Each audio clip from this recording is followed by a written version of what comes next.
Hello and welcome to the last of our keynote sessions for iMoot 15. For this session, Community Software, we have Salim Badakhchani, Senior Engineer and Consultant at Red Hat. Salim is an IT professional with over 20 years of experience, specializing in the banking and telecommunications industry. A passionate supporter of community software developed under free and open source licenses, and an early adopter and advocate of those technologies.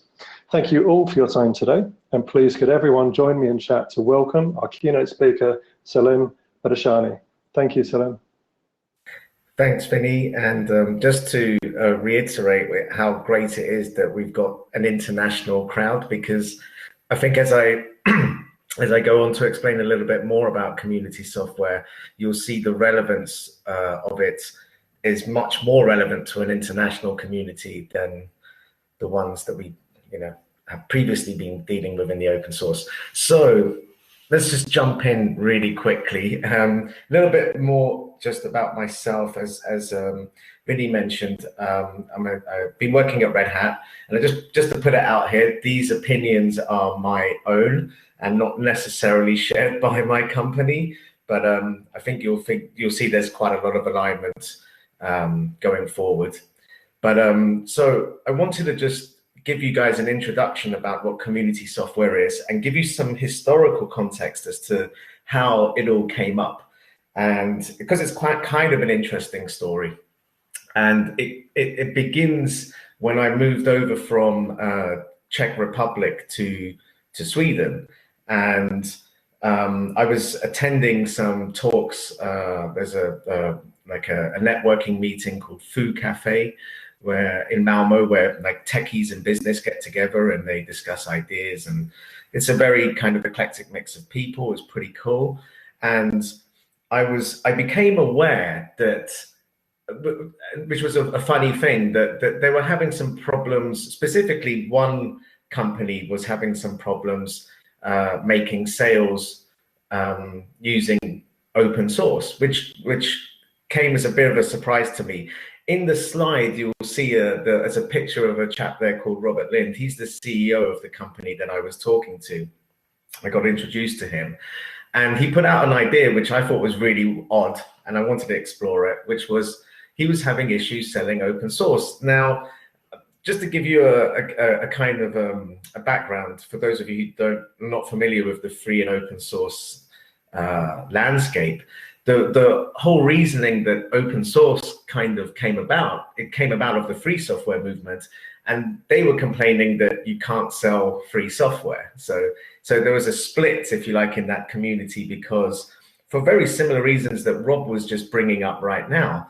And I thought that this discussion had been pretty much put to rest. And it was surprising to me that apparently it hasn't been. And I think the reason is the context. And the context is that we pretty much put those arguments to rest in the English-speaking world. But as Foss goes into international markets, that doesn't necessarily apply. So just to give you an idea of why Rob wasn't making sales, and not just him, we found out, but quite a lot of other people, was that the word open and source doesn't translate that well in international speak. And yeah, I mean, we're coming at it from a very kind of English-centric point of view.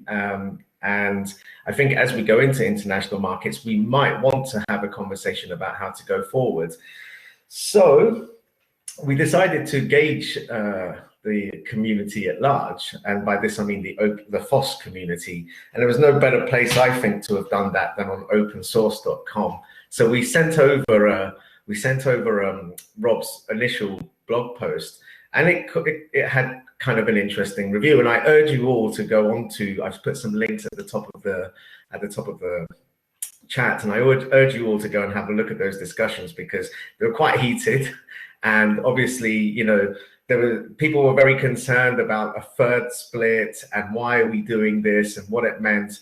So we actually went to a lot of trouble to try and make sure that people understand that we're not advocating for another split in the community. But I think what we're doing with a rebranding of open source is actually bringing it more back together and actually focusing on more on what we believe we should be focusing on, which is value, and which is a bit ambiguous, but I think, you know, ultimately that's where we have to go when we talk about something like community software.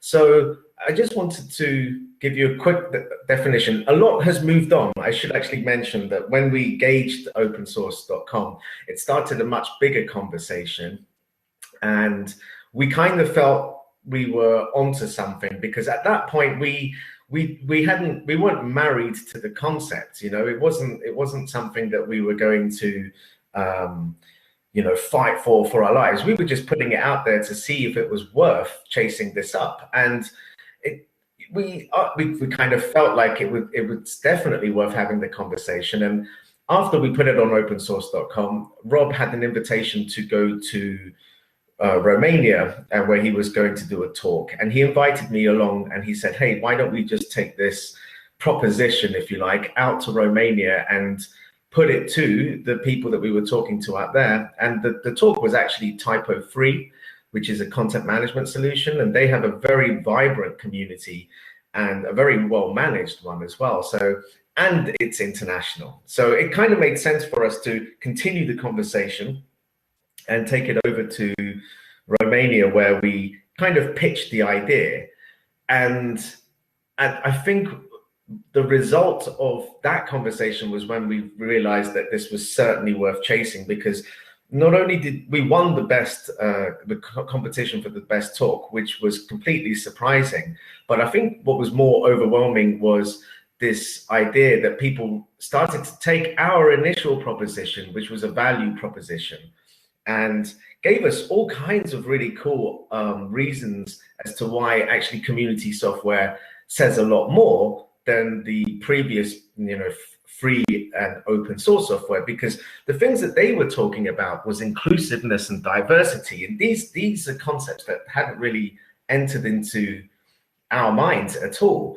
But what community software does is it kind of acknowledges that it's not just developers who are pushing this. It's not just software engineers who are making Foss what it is. There's sales, there's legal, there's marketing, there's all kinds of people who are involved who don't directly code. And, you know, we don't really capture that when we talk about what it is that we do. And so they really like the idea of community software because of its inclusiveness. And, you know, this is great. I'm happy with that. You know, again, like I said, we don't own this. And so how it develops is quite interesting. And so what we decided to do is, okay, there's definitely interest here. And so I'm hoping that what we wanted to do afterwards was let's formalize this. And this talk is part of that. It's basically an invitation, an introduction to community software, and an invitation to get more people on board. Now, the way that we have currently defined community software is basically community software is a term that was created to describe software which is compliant with free and open source licenses as prescribed by the Free Software Foundation and the Open Source Initiative.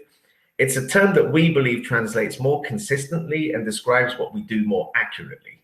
Community software is about the extra value that software creates when developed without the burden of proprietary ownership.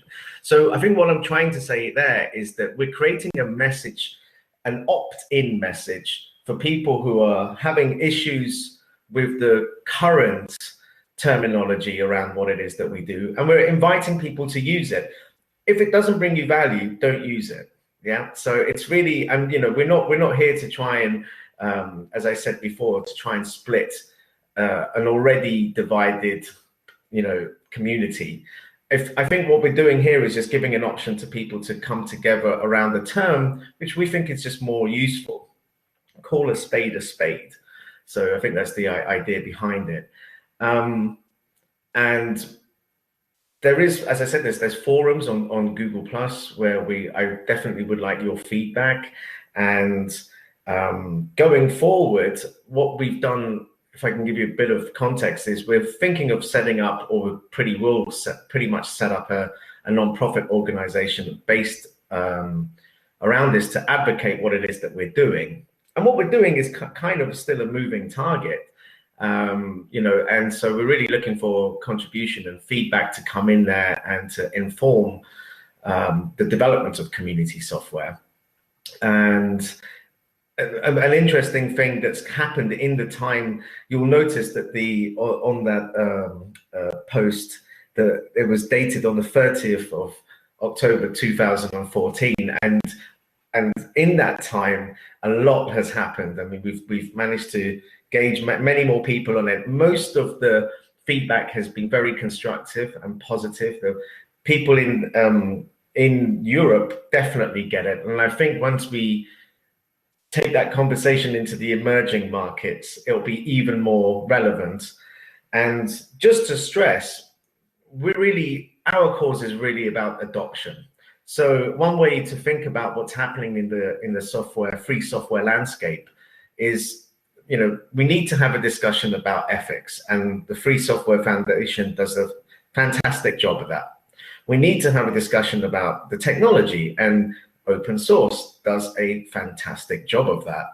But I think what we need to do going forward into international markets is have a conversation about adoption. And I think that's where I see community software coming in. We need people to be championing, full-time, that kind of voice, giving voice to that kind of a movement, because it's super important. Without adoption, the other two conversations are meaningless.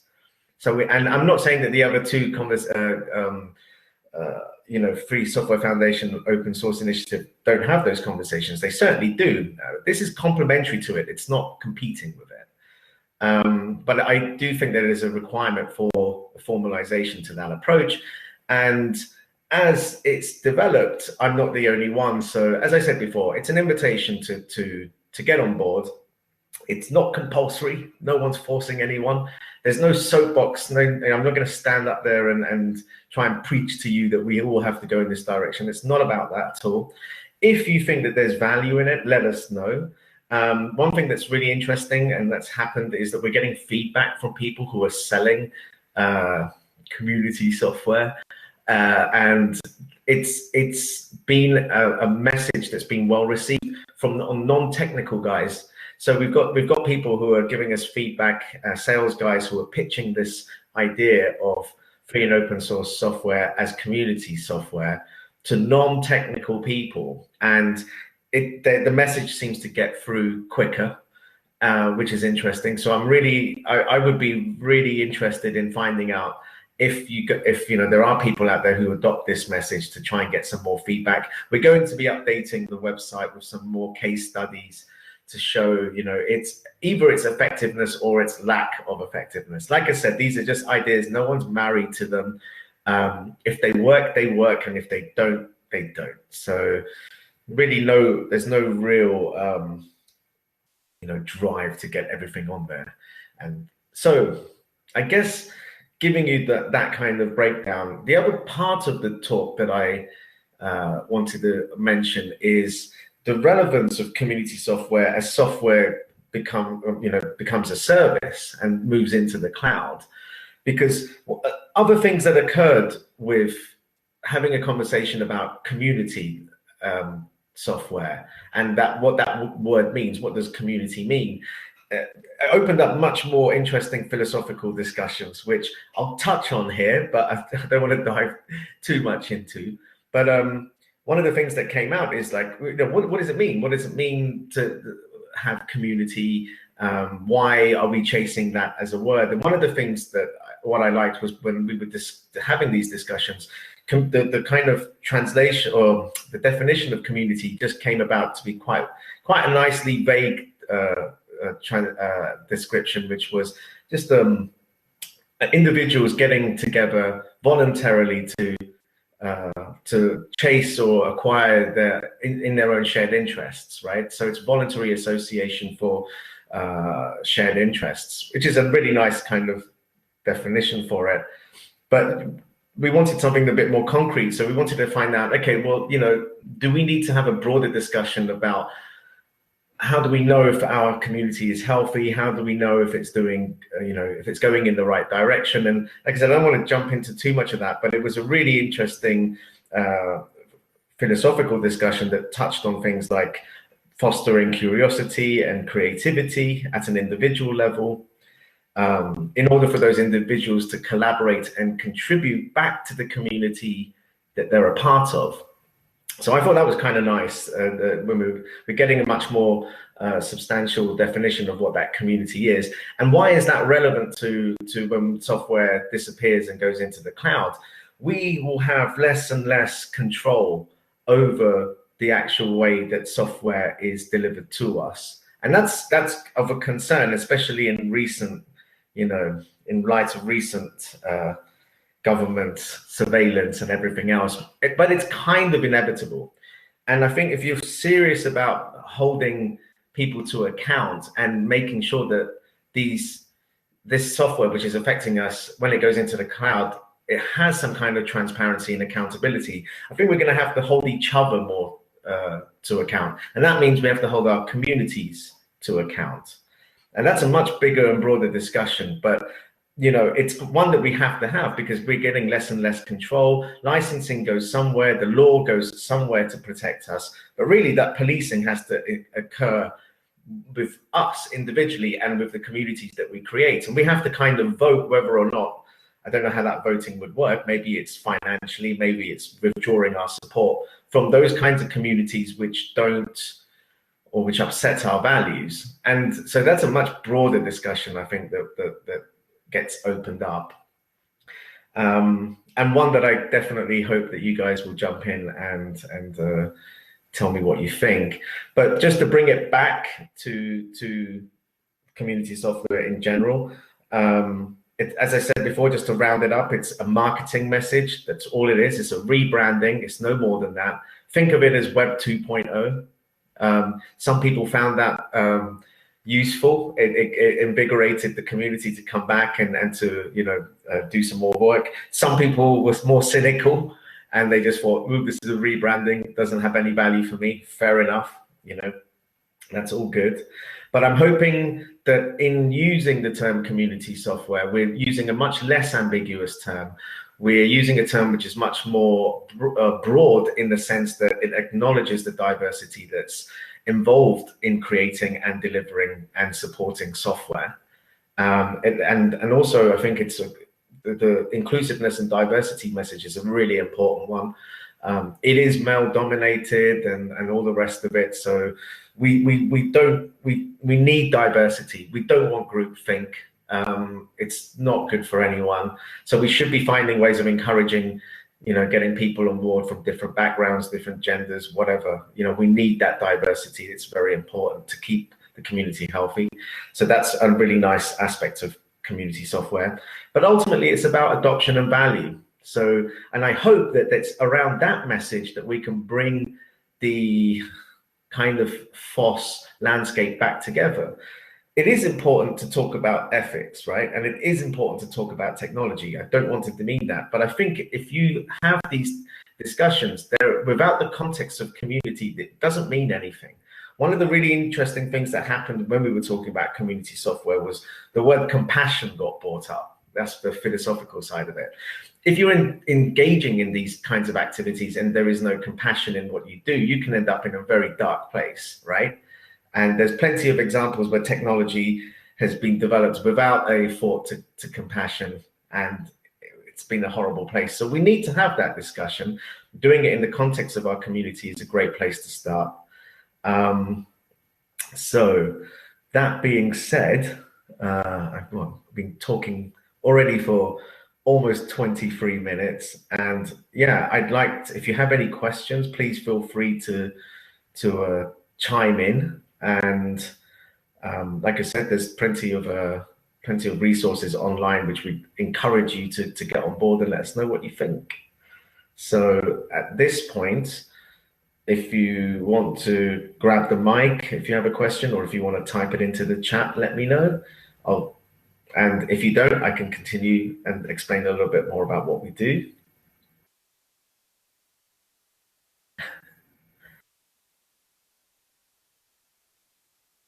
So, okie doke. Not too many questions at this point. So let me explain what I'd like to do going into the future. As we mentioned, we're going to be setting up a non-profit organization. It's still being formulated. We're hoping to announce the formalization of it in September or October, although don't keep me to that deadline. And what we're hoping is once it has been formalized, it will give us a vehicle to continue to promote and advocate the ideas that we've discussed here. And again, just to reiterate, I invite you all to jump in. You think it's a great idea, that's fantastic. If you think it sucks, that's fantastic. Let us know.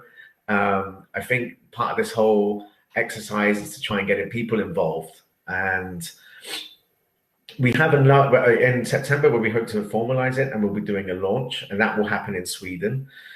And there is a second talk that's coming up in Romania. So if you guys are interested in either one of those events, please get in touch with me and let me know.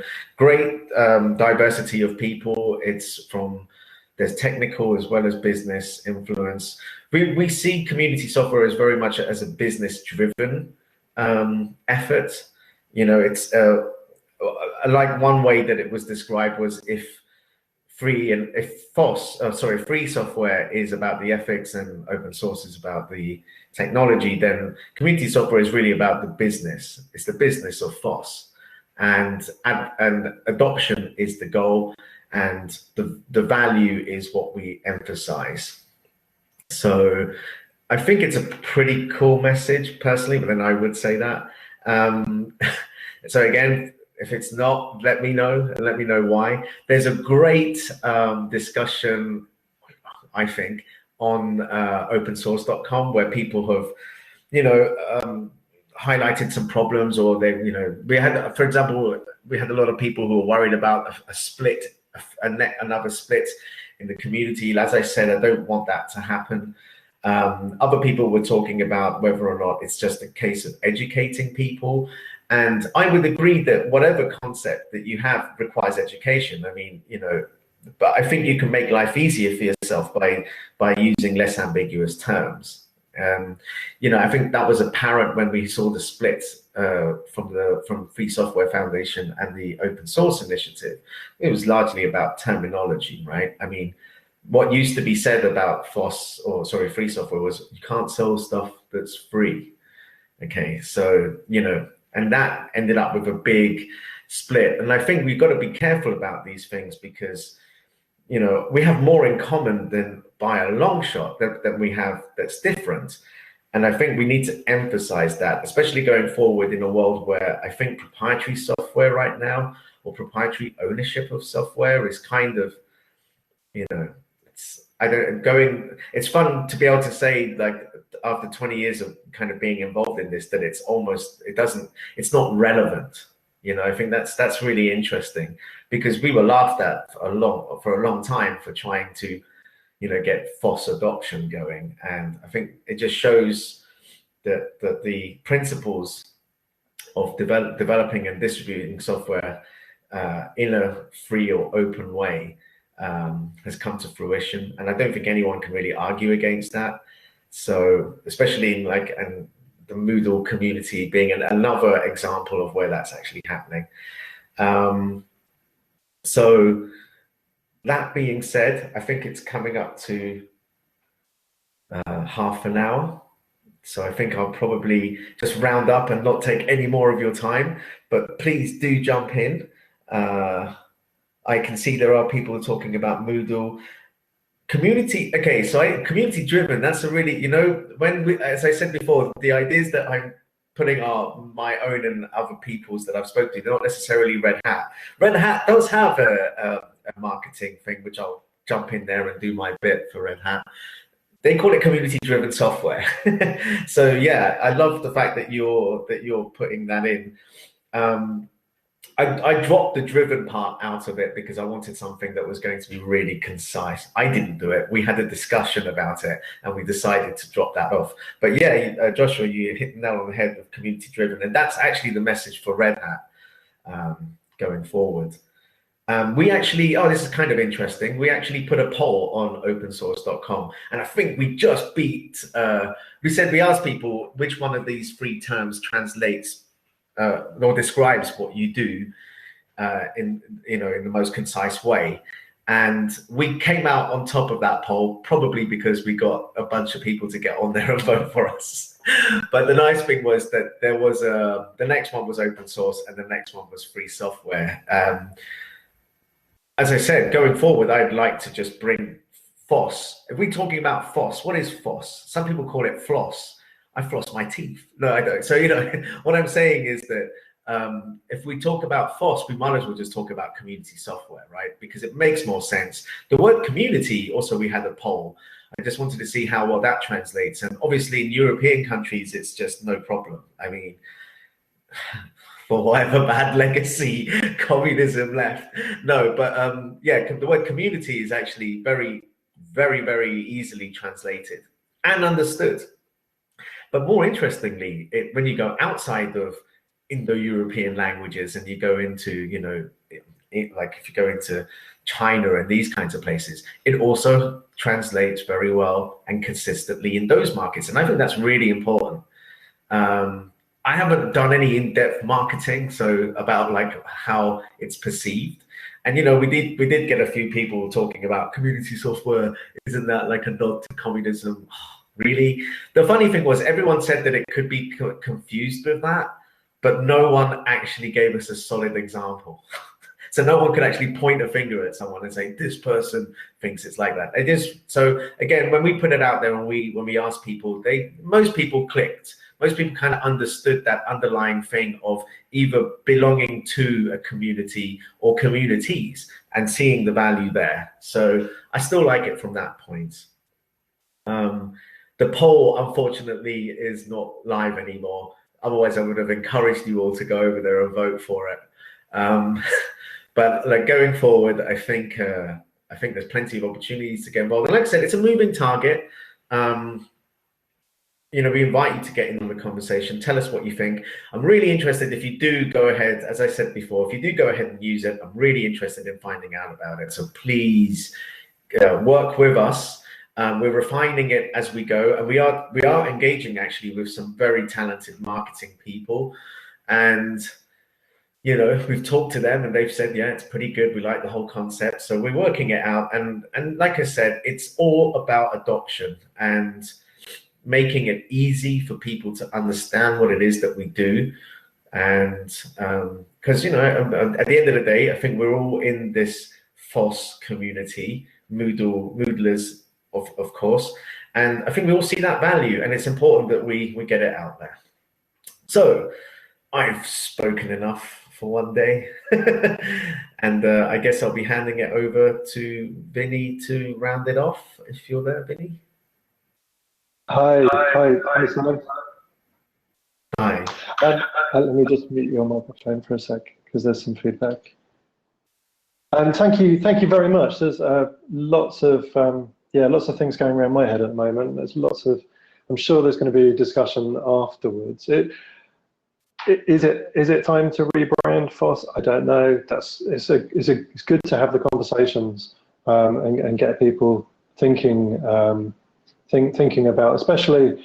I think I threw one comment into the chat there. As somebody that offers Moodle-related services, it is often difficult to explain this is open source software, and people that aren't used to using open source software, they don't understand it. There's that. Some people have that preconception that it's insecure, that it doesn't work properly. If it was any good, they'd be paying a lot for it. So it does raise lots of questions. I just wondered if you had any thoughts or ideas or comments about any of that. we got a lot of feedback. Like I said, it came as a surprise to me because I'm working for a company it just tipped over 1 billion and it's going to go to like $2 billion. So you can make money from open source, right? I mean, Red Hat is just one example of that. But it came as a real surprise to me when I heard people saying what you're saying, you know, because I thought we had that discussion over and done with. You have to be, I think you have to go into these places, you have to work internationally for it to really ring a bell. And what was happening was when we started that conversation, I mean, if you think about it, even open in English doesn't necessarily inspire security, right? So yeah, it's tough. But you know, people and where it came to my attention in Sweden, it has really negative connotations when you're applying it to software. So that's what I've been told. I don't speak Swedish, I'm learning. But so yeah, there's some really, it's not seen as a positive thing. And you know, it's important that we talk about what it is that we do. It's important that we talk about things like freedom and openness and the fact that but we've got to be clever about how we do it. And I think using the term community to do it, people understand what community is. But once you talk about community, you can still have those discussions about, well, our community is really good because, you know, we knowledge share, because we allow people to inspect what it is that we do. So, you know, we you know, and there's a way of framing that conversation and telling that story, that delivering a narrative, which doesn't necessarily have to involve, you know, or use words which are just not going to help your case. And look, we had a lot of feedback from people who were in the Foss community saying, like, we don't need to do this. We understand it. We understand it. And that's exactly what the problem is. We assume people are on our level. And, you know, it's not an easy concept. It's not an easy thing to get your head around. And going to try and educate a decision maker who you've got very little time to make a pitch for. I mean, 30-second elevator pitch. Are you going to sit there and tell me about free and open source software in that? No, can't be done. Or if you can be done, I'd like to see it. So actually, I won't say it can't be done, but please tell me how you can do it in 30 seconds.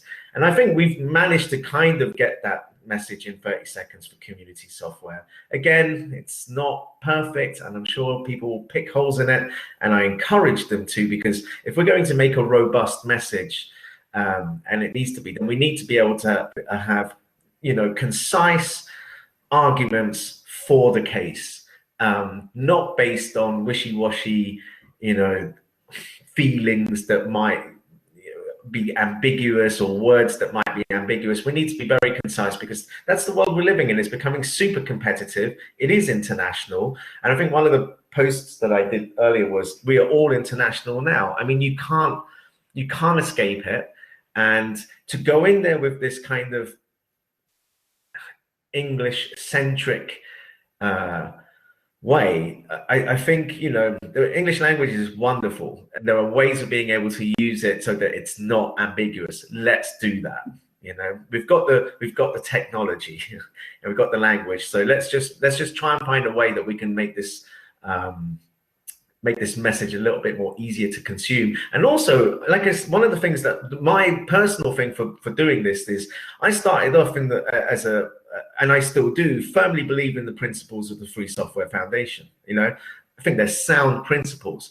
The problem is that I can't, you know, if you're selling software, and I'm going to be realistic, if you're selling software, you know, there are a lot of people who don't care about that, right? And that's the reality of it. That is the reality of it. They don't care about the ethics. Now, that's, to me, it's sad, but I'm pragmatic. If I can still get them to use Foss, you know, by stealth, if you like, then fine, I'll do it, you know, because for me, it's like, one way or another, we're going to have to get this software out there. And if I'm not going to be able to persuade you just by being a nice, ethical person to do it, then I'm going to have to talk about the technology, which is, I think, what open source did. But now I think that we've got a much better message, because we can talk about the technology, how wonderful engineers we've got. We can talk about the ethics. Look how sound our community is. Look at the principles that adhere. We can do all of that. We can do it in one word, right? And one word that's easily understood. Yeah.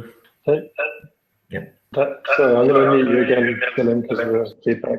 That sounded like a wonderful little sound bite just to to kind of pause you on for a moment. While there's quite a few people in the room, and I can see some senior developers and people heavily involved in open source software. Is there anybody that had any questions for Salim about anything that he's said, anything that you agree with or disagree with? The chat has been quite quiet for this session. Maybe it is that everybody just agrees with everything. Is it time to rebrand open source software, Foss? What do people think?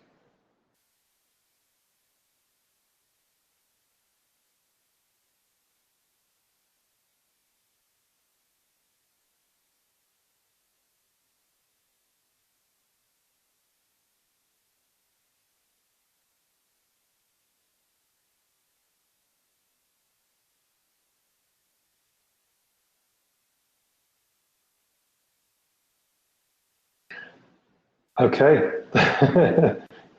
Well, maybe it's time to begin to wrap things up then. If people do have any comments, then please do put them in the chat. I don't want to stop any conversations. Okay. Sorry, I can't multitask. I stopped talking then because I was reading. I'll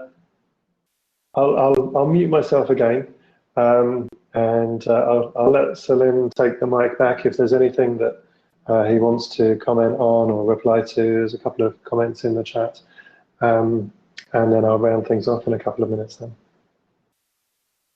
Right.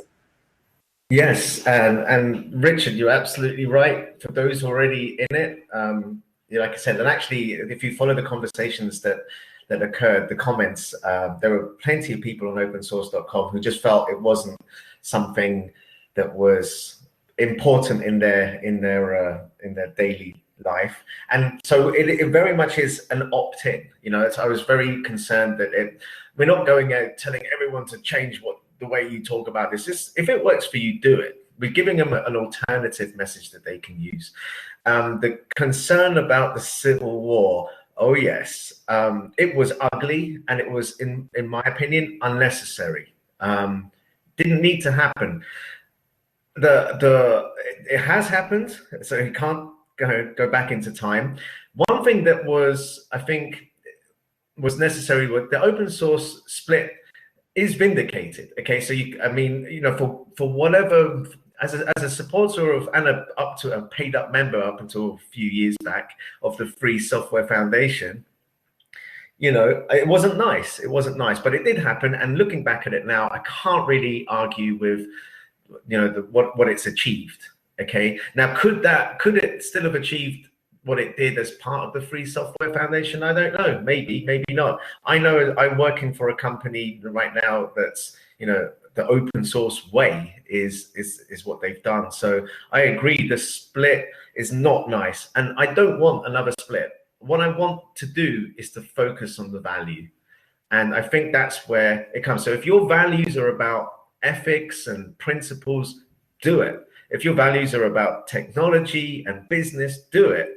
I mean, we can come together on community software. And like I said, most people will refer to it as Foss, but I'm thinking, okay, if you're going to refer to it as Foss, just refer to it as community software, right?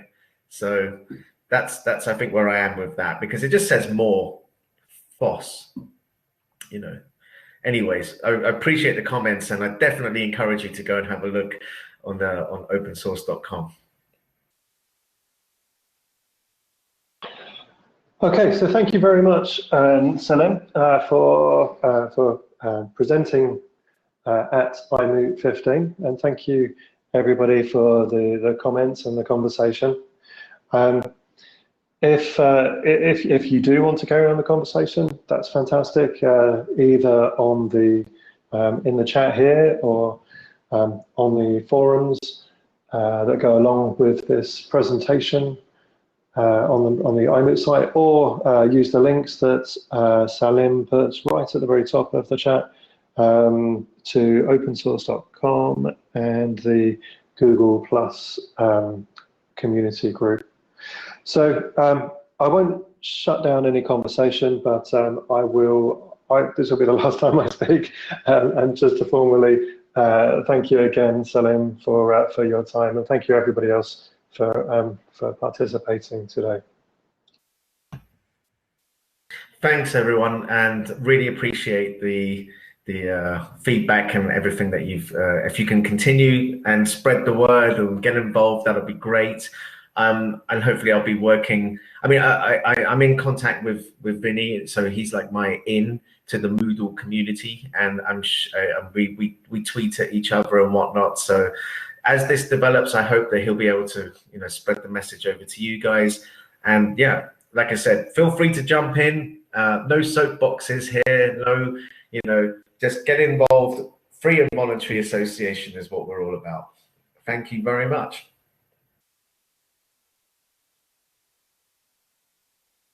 Goodbye.